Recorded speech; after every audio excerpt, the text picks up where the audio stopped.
Welcome back to The Cure, the official podcast of Laugh After Dark. My name is Charlie Wilson. I'll be your host. Ladies and gentlemen, you're in for a real treat tonight. Let me just wipe that down first. Yeah. Two beautiful special guests. I've got Joleen Lunzer and Nicole Blaine. What's up, ladies? Woo-hoo. Thanks so much for joining me. How y'all doing? How's life? Interesting. Interesting, right? Yeah, I mean, you cleaned your glass, but I didn't get to clean mine. Yeah, you better get your own wipe. Here, I'm gonna hand you the white box and set it over here, right? No, it's interesting times that we live in, right? With all that's going on. I feel like everybody needs to watch this podcast because really shit else for you to do at this moment, right? I didn't realize that there would be so many cameras for a podcast. Yeah. This is like the nicest podcast I've ever seen. Right? Hey. Wow. Because I do a podcast in my living room with my husband where I make him watch Bravo television and he hates it, and we don't have any of this. This is a little different, right? How are they going to be listening to this while watching this? We're gonna see how talented our fan base is. That's what we're gonna do. Got it. No, so I'm super excited to have you guys on season 3 of LAD, right? Thank Yo, you. so congrats to you all, man. So I'm looking forward to learning a little bit more about you both. Joleen, tell me where you're from, girl, and how the hell did you end up doing comedy? Well, I'm from Minnesota. Originally, I moved here about 6 years ago. I started doing comedy. I really just always loved making people laugh. I grew up watching like the old HBO specials of like Louis Anderson, Ellen DeGeneres, like back in the day. And then in high school, I fell in love with Chris Rock. And I would memorize his comedy albums, probably when I shouldn't have. And I just was like, oh, I want to do this. Like I just saw the power in just one person standing on a stage with a mic. And that was pretty much all I was ever good at. Wow. So what, did you step into open mic? Did you No. start doing something else? Did you just get on a book show or what did you do? No, I did what every Midwestern gal does, is you go to a college for a major you don't want, date a guy who's an asshole, and then you get cheated on, and then you're almost 30, and you're like, what am I gonna do? I guess I'll try finally to live the life I wanna live. Oh, nice. Yeah. So a new you was born. Yes. And you started doing comedy. I did. And I now you're joined the living your best class. life. Yes. Nice. Yes. Awesome. Glad to hear that. 6 years. Dope. And you're in LA, right? Yep. I live in LA. I've been doing comedy over 10 years now. Oh, snap. Nice. Hats off to you. I just made my 10-year too. Yeah. Oh, hey, we high can't. five. Oh, we can't. Don't there, it's an air clap. It's that office high five. Right. Ugh. And what about you, Nicole? Same story. Same? Wow. Interesting. Same. You're from Minnesota as well? Yeah. No, but I did have an abusive boyfriend. Oh my God. That's same. Did you have an abusive boyfriend? I did not. I Did your skipped over boyfriend that. cheat on you with a vegan and do butt stuff? Because that's what happened with me. I think y'all got the upper hand on me on this one right here. My abusive boyfriend started dating minors when he was a manager at a laser tag place in the valley. What? Yeah. Is that same? Kind of. Is that what pushed you to do comedy though? No. It's just a coincidence. It's just Yeah. yeah. It's just you have to have shitty relationships in order, I think, to be funny. Right? Right? You have to have some kind of tragic beginning. That's what do you have a tragic Trauma. beginning? You know what? I've been married for 11 years. Is that your tragedy? What? So the beginning of the beginning, yeah, I've been with my wife since high school. So we go way That's back. so awesome. Yeah, so we've got some years. But that's years in the this. sad part? Well, no, the sad part is that we're still together. Oh. No, I'm just kidding. Just playing. See, it's my No, bragging yeah. rights. I also met my husband in high school, but I was with the abusive guy. And then finally broke up with him and then ran into his best friend. Damn, him first. I ran into the guy that I always had a crush on, who I am now married to. Nice. But we met in high school and we've been together since I was 18. Oh, dope. So there's hope. Oh, but lovely. my 11 years is 23. So Damn, that's how what I'm much- talking about. I that's how love to much hear that. I older love to hear am. that though. People that have been in relationships for the same amount as me, as long as me, I love to pick y'all's brain and hear where you are now. I will tell you where I am. Dude, her and her husband, because I know Nicole, we're friends, they're so horny for each other. Like, it's Oh, nice. crazy. They're just like always touching. So what is it? Are we watching is porn it? here? We just keep it spicy. You just come home and surprise them. Don't know what it's gonna be today. Not. What time is it? Let's just not gonna throw the secrets out. You know, to be How do you keep it spicy? I can make lots of jokes, and I do talk a lot about sex on stage, specifically blowjobs. Okay. And I will say this: but married blowjobs, Married which blowjobs. I thought were a myth. And then you Proved you wrong, right? You hear that, ladies? There's a such thing as married. Okay. There are married blowjobs. I will say this though. My husband does say if I did them as often as I talked about them on stage, All right. he'd be even happier. Shout out to you. But I actually think, like some people say you have, I don't know what the thing, like almost like 3 or 4 major job changes in your life and also like 3 or 4 major romances in your life. Oh. Like major change of that like partnership romance. And then someone addressed like, well, what if you've been in a relationship for 50 years or 20 years? And they gave the greatest answer and they said, you will still have those changes within the relationship. Yes. So my intimacy with him, which has always been wonderful and great, is very different today after piling on 23 years, so much different trust and experiences and like blown out vaginas. It was terrible. Like I've had children, all the breastfeeding, like all that stuff. Like to tell you the truth, it's better now than ever just because I think of the closeness. Yeah, I can agree with you there too, because I feel like the same thing with me and my wife. Shout out to you, wifey. You know what I mean? He's making up for because he is making up. He's backpedaling. Well, see there? No, go on. She's putting her shoes on now. You talking all that shit at the podcast, motherfucker? Nah, but I feel like the closer you do get, the more that you do have together, it can bring you guys much closer together on just that level of compassion. And I feel like these days too, everybody is so hesitant about opening up, and you have that person that you can be transparent with, to be open with, and they fine as hell too. Shout out, that helps as well. So you keep it tight. So shout out. And also, I can relax now. Well, he's seen your vagina blow out. Yes. I mean, right. you don't. But who hasn't? You have to keep it. I'm so worried about I'm 10 years into my relationship, 5 years into marriage, so obviously farting's on the table.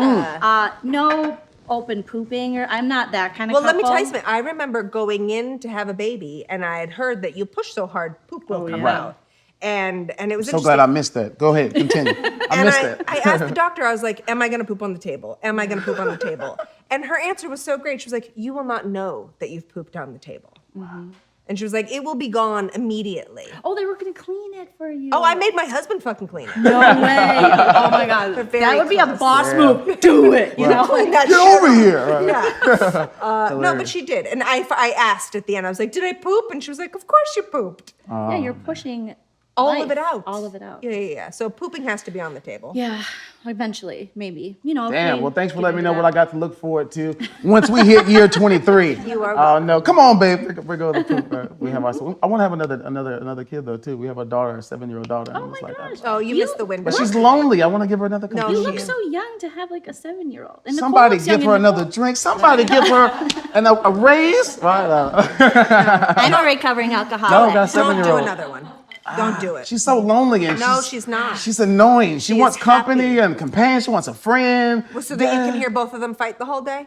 Do you know let me tell you what we are in homebound quarantine right now. I have 2 children. Oh, yeah. Okay? One is turning 12 in 2 days. The other one is 8. All right? And my husband is so even keeled. He never gets upset. But the only time he'll get upset once a year, and it was yesterday, when he started screaming at them, you may not wrestle because we cannot go to the fucking ER. Right. You will wait in line for 8 hours, okay, with your broken bone, and we're not gonna this is not time. All we're sending them to we are quarantined within the quarantine, right? Because they cannot be near each other. It is horrible. Only children are the way to go. Huh.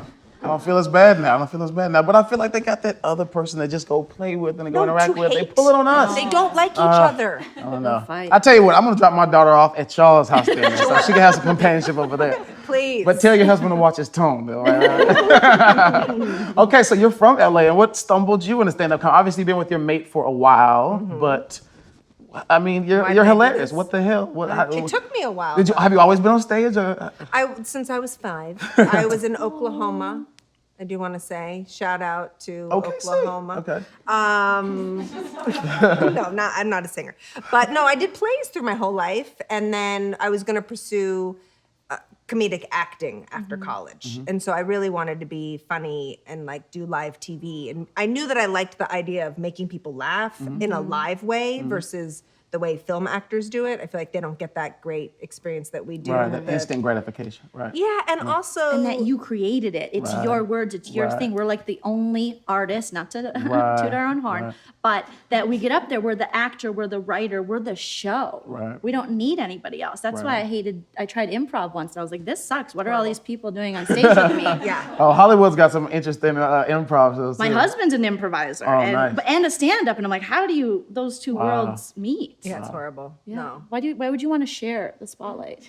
Well, it reminds me of all the awful things when you had to do a study group, and I was like, I'm doing all the work anyway. Yeah. Right. Why don't Might I as well just get all the credit. Get out of there. But I didn't think I could ever do stand up just because it's like the hardest thing in the world, and I wasn't really funny. So I was just gonna, try to do comedy and stuff like that, but failed forever. And then I was obsessed with Jennifer Aniston. Anyone else? Oh, who is it? Right? Yeah. Jennifer Yeah. Aniston's best, right? She's the best. And I was obsessed with her, and I wanted to know if she was gonna fail one day, because I thought, I'm definitely gonna fail, right? And The Secret had just come out. Oprah was like, you need to believe in yourself. So I thought, I wonder if Jennifer Aniston was afraid of failure, then it's okay that I feel like this. I wish I could ask her, right? And I was obsessed with Friends. So I had this dream that she was sitting across from me in a diner, and I could ask her, were you afraid of failure? And right before she answered, I woke up from the dream. And exactly 1 week later, she walked into my work. Wow. I thought you were going to say one week later, she was cheated on by Brad Pitt. No. You're afraid of failure. Oh, yes, Yeah. there's the failure. So she walks into my work, and like legitimately, it was on a Thursday night, and I was just like, oh my God, I'm gonna go home and see you. And I said, do you mind? Can I ask you a question? Gosh, you're so brave. Right. Well, I was legitimately shaking. I had also completely peed my pants for real. At least you didn't shit. At least you didn't I did not shit. shit. I was not That would've shitting been on way any worse. table. Would've been way That was worse. in the future. And I said, can I ask you a question? She was so cool. She was like, yeah, go ahead. And I was like, okay. Before you were famous, were you worried that you were going to fail? And she was like, it's an interesting question.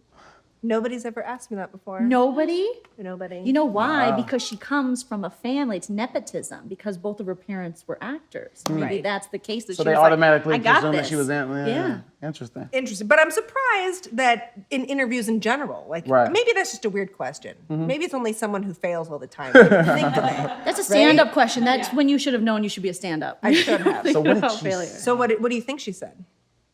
No. I always knew I'd make it. God, fuck, right? Yeah. So Is that what she said? She said, no. I was always happy being a waitress.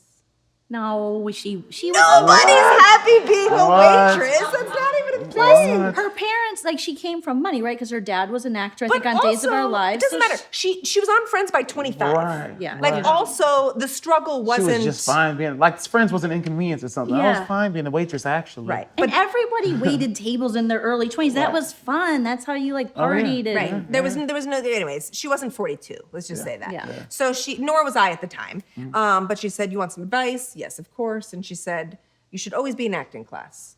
Fine, sure, always be doing it. Agree. Yeah. And then she said, "Are you a writer?" And I said, "No, but my boyfriend, now my husband, is." And she said, "Great, have him write you a one-woman show. Do it." And you'll wow, be that's fine." really good advice, actually. Also, maybe that's why there was that big boom of one-woman shows. Maybe she was just fucking going around Telling telling women everybody do a to do fucking one-woman show. But if your like hero tells you to do it, Right. and I wasn't really that good of an actress, so then I really had to bunker down and do it. So I took time. I wanted to make it funny, so I spent a year trying to figure out what it was. Then I finally did, and then I spent a year writing it, and then I spent 6 months memorizing it. Now, are you still doing stand up all this time? No, I Or not you even done- started. Wow. Okay. I thought we were going origin story. God. No, I thought we were too, but I'm just Oh, like, okay. so all this time passed while you're curating your one woman show. This was all just me Wow. out of college Okay. now deciding to do a one-woman show because Jennifer Aniston told me I Got had you. to. Got you. I'm with you. And so then 6 months to memorize, 6 months to rehearse it, played 30 characters, rented out a theater, and I did it and I performed it for 2 years. Wow. Did you? You should take it to. Oh, it's long. I It's did it. overdue. But did you go to Edinburgh or whatever? I did New York Fringe Festival, and that was Wow. great. I invited her to every show. Wow. Did she come? Would you like send her a message or something? What do you think? You think she came? No. How'd you find her? How'd you get her info? This is LA. I guess she's from LA. I contacted anyone who ever had met or served her ice cream. Wow. Okay? Wow. Nicole is like a go-getter. Like, will- what I know I about will you, find you you. will. She's a stalk you. Yeah. You will get it. I love Okay. it. She did not come. Okay. All right. But while I was doing the play, I ran into Chandler, which was just a total coincidence. I was like, dude, why the fuck is Jen not coming to my show? I was like, I don't know who you are, lady. Wow. And then I ran into Ross, and I was like, this is getting Yes, crazy. this is But annoying. it's so LA. Anyways, nobody came, and I was never discovered, and I cried forever. And then I had children, and then I realized what I missed was the funny parts of that one-woman show, and I was like, cut out the drama, let's just do stand-up. And then I started. Long story short. Wow. Short story long. That's a cool story. That's a though. really cool, because a lot of people are scared to do one-woman shows or Right. one-person shows. I don't recommend it. Yeah, that's a big leap. Yeah. Jennifer, season 3, LAD. Jennifer Right? Aniston. This is your invitation, your on. official She can invitation, come to the right? taping. She can come to the taping, When right? is she gonna Somebody contact her, make it happen. Hey, there's gonna be a lot of heavy hitters in the building, man. So we can't be surprised if we see anyone. And this is LA. Yeah. We've got lovely ladies like yourself, so it's gonna be an awesome We're evening. lovely. So let me ask you, while we're on the subject of comedy, and obviously we kind of heard about that experience. What has been your worst experience on stage? Have you got booed? Do it, Had do it, someone do it. threw a drink at you? Did you bomb? Or is there one show that just kind of stands out to where it's like, that was horrible? I don't know if I even want to do this shit. I feel like anymore. I've had so many, like going, Yeah, hard to especially going out on the road with like really degenerate dudes and being their feature and learning that, oh, they don't want you to be funny. They just want someone they can follow. So as you get funnier, they start, you get in situations where they start going, you know that one joke that always works, which is they don't add that, but that's basically what they're saying. Cut that. Or you talk to the audience too much. I was touring with the guy one time, and I was in Tacoma, Washington. The power went out, and so I addressed it with the audience. It came back on right away, but I addressed it. And apparently he was livid. Why? What? Because he never wanted anyone to talk to the audience because he himself was so afraid of, I think, engaging. He had his one act he did, did his same thing. And basically just became a real bully to me. So I stopped going on the road with him eventually. That's a tough decision to make. Yeah. Because it's not easy to go on the road and on a comic and open up for Yeah. someone. And I was excited to get to go to these places. Right. And then it became, oh, I think this guy's kind of abusive to me. And I don't think they're supposed to like scream in your face and over dinner in Texas. But yeah. But I just ate my veggie plate while this large gentleman from Brooklyn is screaming at me. And then I never went back. So I've had bad experiences like that, obviously. And I think it's kind of different. I mean, I can only speak from being a woman in comedy, but for us, you have to be very careful, when you are touring. Just I think in the world we have to be more aware, and some of the condos they put you up, some of the comics they put you with, and I've pretty much been sober my entire comedy career. So I've been with a lot of people who weren't There's sober. a lot of alcohol in this industry. And other things you put up your Right, nose and stuff. right, And they make you real angry. And and then also, having situations where you're just eating shit and you don't know how to get out of it because you might have went up a little too soon.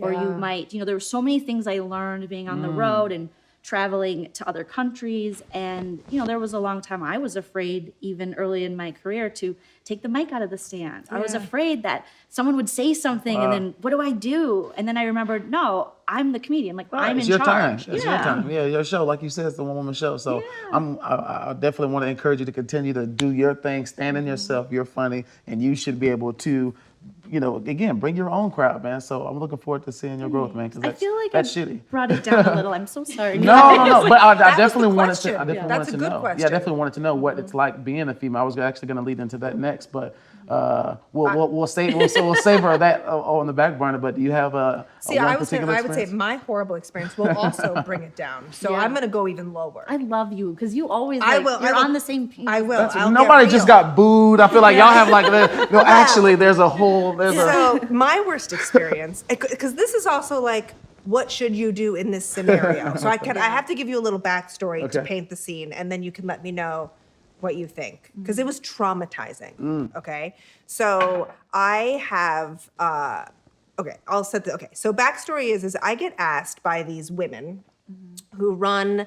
They are moms who have decided they want to start a nonprofit, and they are going to.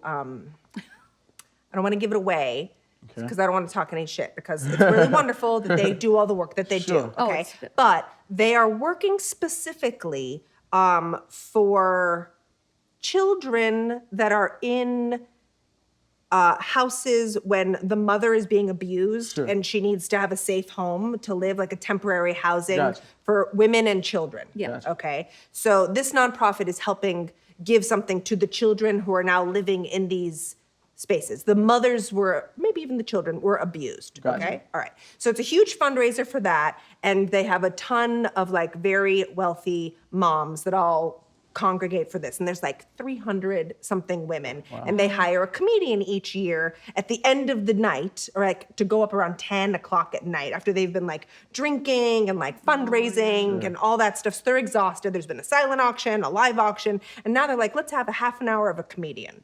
But like at this point, like they are tired. They are very, very tired. And I like walk out there and they tell me like, you have to do a half an hour. It's all moms, right? And I've said to them in a pre-meeting, have you seen my material? And you were a mom already at the I time. am a mom. Right, This right. is recent. This my gosh. this is like I'm bracing myself already. I know, I'm sweaty. that's why I'm giving you the scene, right?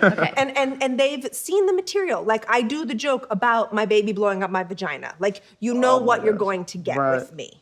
And I said, don't hire me if you want clean because I also can't. Right. You know? Now one of my jokes is a joke that goes like this. I haven't done it in a while, but it's about my date rape by my abusive boyfriend. And it starts with like, do you guys mind if I get a little dark and edgy? Because I just want to ask you permission if I can tell a joke about my date rape. That's the actual words in the joke. Now that's an actual setup to the punchline in the end. Can I ask you permission to tell a joke about my date rape? Now, ultimately, it's a joke that's exactly 1 minute and 20 seconds. And within 30, 40 seconds, you'll realize I'm completely the strong hero in control of this joke. It's, you know, right? Okay. Now, before I go on stage, okay, a woman who was a child at one of these houses 30 years ago is now working at one of these houses. She's now a licensed social worker, okay? So she is not currently in an abused situation. She gets up on behalf of these places. You know how fundraisers do. This is a very long backstory. Hang with me. Okay? And she gives this horrible, sad sob story about how her stepdad tried to kill her mom and she escaped and got to this place. And then they show a 10-minute video. You want to talk about feeling horrible and sad? Right. And then they're like, and now for the comedian. Oh, man, what a setup. Oh, my Have I God. painted the picture well enough? Wow. Okay, you already realize the trauma that my I'm about. gosh. Now, I have to, like you said, I have to address the awkwardness of this moment, which is, so that was sad. Right. And I wanted, and I'm supposed to be funny. And I was like, but I want to give a moment. I want to say this, and I want to be honest about this. I commend you for being open and honest. And I want to let you know on a personal note, I relate to you. Coincidentally, and I'm not joking, coincidentally, my stepdad also tried to murder my mother. So thank you for sharing your story. I am also a survivor. Yeah. I hope. And then I made some sort of jokes and sort of transitioned and flew into the material. Gotcha. And it was fine. And then I get to that date rape joke. Oh, boy. You seeing it? Okay.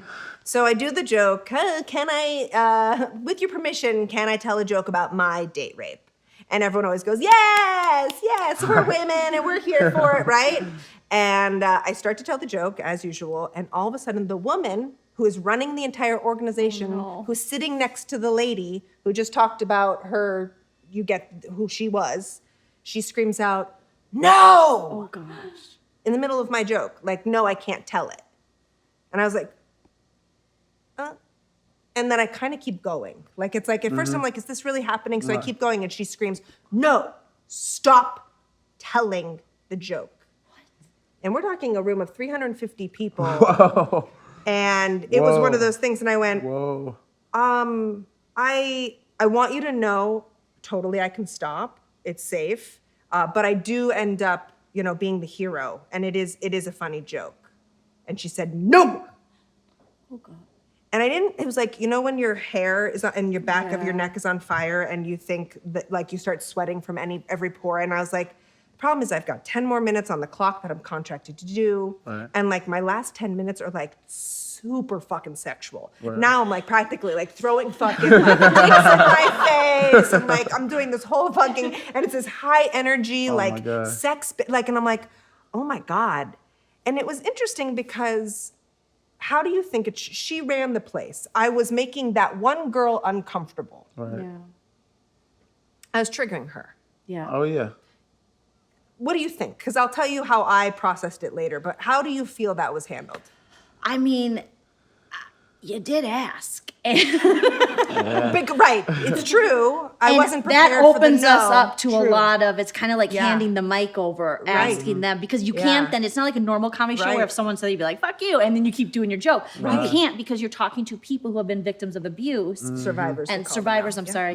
And so it's I Yeah. don't know, It's Nicole, tough. Yeah. I'm like, Yeah, I it's know. tough. It's feeling an for awful. you. So I was there with all of that. Yeah. Do you have a Oh yeah, position oh you want yeah. to say? No. I was just gonna say, to be put on the spot like that, right in the middle of your shit, you gotta be quick to either fold and do it it's anyway, or sensitive. try to roll to Right. something else. Yeah. So here's That's tough. how. So I just went on and said, absolutely no problem. And then some women started screaming, tell it, which made it real weird. And I was like, go to my website. It's online, NicoleBlaine.com. Wow. So here's my feeling about it. I feel bad for the woman who clearly needed to speak up because that woman said, I'm uncomfortable. yeah. But guess what? You don't think I was when I watched 10 minutes of your abuse? Here's what's interesting. Oh. You told your story Right. in way more graphic detail Right. than I have. So it's almost like she took your ability away to be able to tell your story So how you want that's to say right. it. I What's see. the difference? So your way of telling your story is sad and horrifying, and you've overcome it, and you're now a social worker, and you're supposedly spaced out from it, and you're okay too, right? Well, my process of surviving and expressing that is the exact same way, but in a comedic spin. But I'm saying the same thing. So when you shut me down and you bring my way of artistically getting through this, you're not honoring the same thing I just did for you. That's a strong point. And I just said, also, my stepdad tried to kill my mom too. So You said all this? I said that, remember when I said that at the beginning? Oh, you said it on stage? I said that on stage at the beginning when I said, oh, this isn't a coincidence. I'm texting my wife at this point. Meet me at the car. Get the fuck out of here. I said that on Oh, that stage. snap. That was how I had to address that moment. That was Wow. awkward. Yeah, Right. good for Right? you. Definitely. So I was like, Right. wait, this isn't fair. Right. Yeah. So No, what it's was the end of this show like? After it's over, was everybody like, yeah, girl, that's right. Speak your mind, bitch. You can't tell you what to do. Or were they like, oh my God, I'm so sorry. I'm sure it was a mix of everything. right? No one looked at me except for 2 or 3 women. Wow. And 2 or 3 women came up to me. One of them is a wife of a very famous comedian who I love and adore, and we all love and adore. And the wife came up to me and she said, I got you. Dope. I know everything that just happened, and I just want you to know I support you. Oh, that's awesome. And someone else also, I think, was like, I'm married to a stand-up too. And she separately came up to me and she was like, I know what you're going, like that Yeah. really sucked, and I'm really sorry. Well, I'm sorry you had to go through that. I know, you I want to it's like, tough. I know we're in the time of I know, I the keep touching pandemic, but you I'm like, it's by okay. accident. Yeah. But know. it was really hard. And I was humiliated, and I could never talk to those women again. And every single time they send me like their mass email of like collecting stuff, I'm like, how do I unsubscribe to this Right. without being an asshole? Because I don't think people realize that comedy, so much of a good comedy to therapy. me It's is therapeutic therapy, for and us, it's right. about being vulnerable. And we're really putting ourselves out there. I mean, a lot of comics, you have your own style and stuff, but the comedy I really like are people who are willing to be vulnerable and talk about their shit. Right. And so when you get a reaction like that, you're like, oh, you're silencing me? Yeah. Right. And you invited me here You and invited me. my story. Definitely. So It's tough though, because I respected her space. Right. And it's interesting. It's And we're all getting canceled now. Like, I'm so worried about what I'm saying. And that's why I'm like, I can't say the name, It's like, a lot to deal with, and you guys have, I'm inspired that you guys are able to continue after dealing what you did, deal with and go through what you go through. So, with that being said, as we wrap up, where would you guys like to go with this? Do you see yourself on stage? You want to continue to do one-woman shows? You want to go and be an actor? I'll let I'm you just curious start. of where you guys I feel like I've where been your end game starting, is. so I want to hear you. You're good. You have Jennifer Before we get Aniston out of on your here. side. Right. right. time for I love stand up. Like, I wish that I had started it forever ago. Nice. and I hate it. It's like the hardest thing ever, Yeah. and I want to do it Nonstop. always. I love it. What about yourself? I love stand-up. I want to do it. Obviously, I want to get paid more. I want to get a book published. I want to There you go. host my own show. There you go. What else, you guys? I want to have a baby, but I'm getting really old. And so if anyone has one they don't want, like I in have House Hey, at 9. there you go. Yeah, We got a babysitter, baby. perfect. So, Hey, thank you, ladies, so Thank you much for for having joining me. us. Yeah, It's thank such a you. pleasure. Hey, you guys, be sure and tune in next time for The Cure, the official podcast of Laugh After Dark. My name is Charlie Wilson. I've been your host. See you guys next time. Hey, thank y'all so much for tuning in to The Cure podcast, brought to you by Laugh After Dark. It has been such a pleasure being your host. Make sure you guys like, subscribe, and share. And if you really want to stay in the loop, like I know you do, make sure you hit that little bell notification down there. You know where it's at, so you can stay connected. I'm Charlie Wilson. I'll catch you guys next time.